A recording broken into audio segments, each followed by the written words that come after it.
Greetings, folks, and welcome to Vinyl Therapy Sessions, the Castlevania Collection Edition.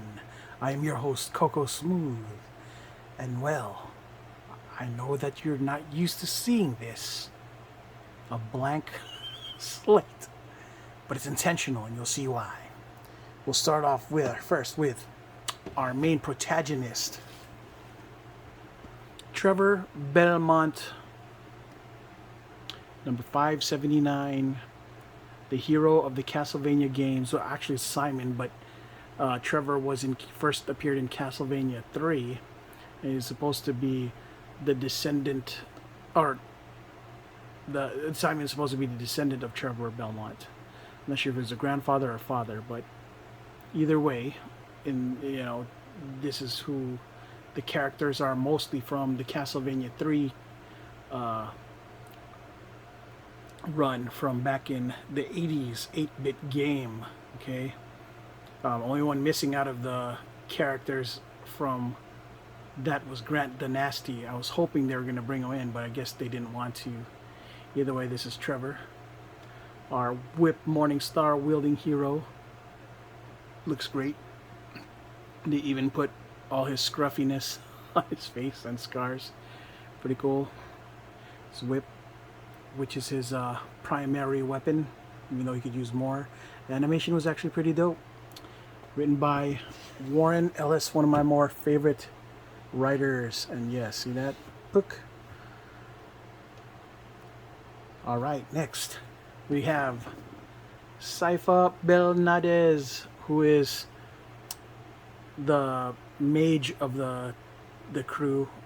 Like, she has magical powers of ice, fire, and thunder, just like in the game, and also the love interest of Trevor Belmont in the show, the Netflix show.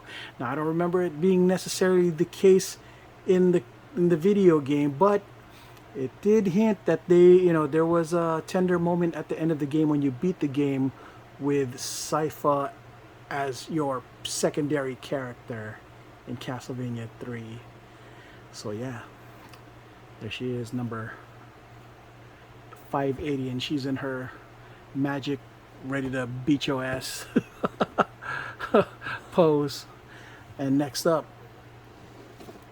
the sexy Alucard Adrian Tepes, the main character from Symphony of the Night, but was also a secondary character in Castlevania 3. Did not look nothing like this in the original Castlevania 3, but definitely looked like this in Symphony of the Night.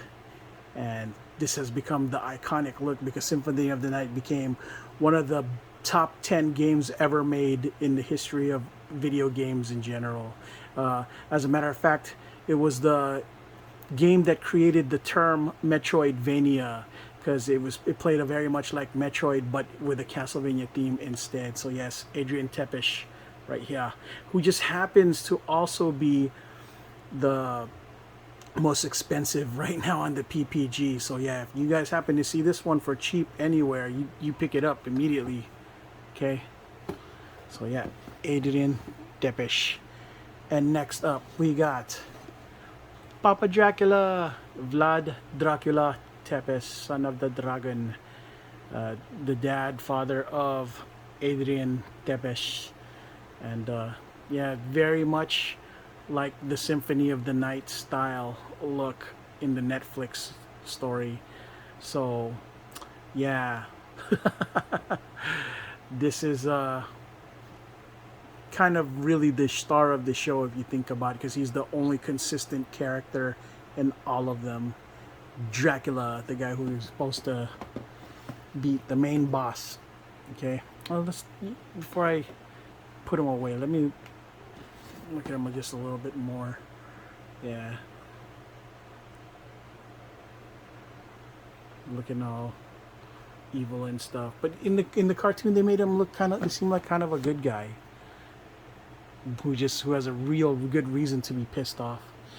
Last but not least, the one character that I didn't really care too much for, but I needed to complete the set, was Blue Fangs. Blue Fangs was just one of them demons that showed up in, you know, Team Castlevania, Team Dracula, uh, basically messing up everybody in town when Dracula got pissed off that his wife was killed. So, yeah, it's the most exciting, the least exciting out of the bunch.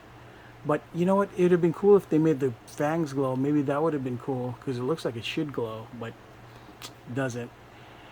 At any rate, I wish they had made more characters. There are a couple of them that I really liked because this television show was very much like animated Game of Thrones, except with a Castlevania setting. So, yeah. And so, yes, this completes the set. That is why I was trying to do it this way, so you guys could see that Display Geek setup is like this. You could fit either 4 facing across this way, but since it's a 5 set, it fits better this, you know, you could fit 5 if you display it this way.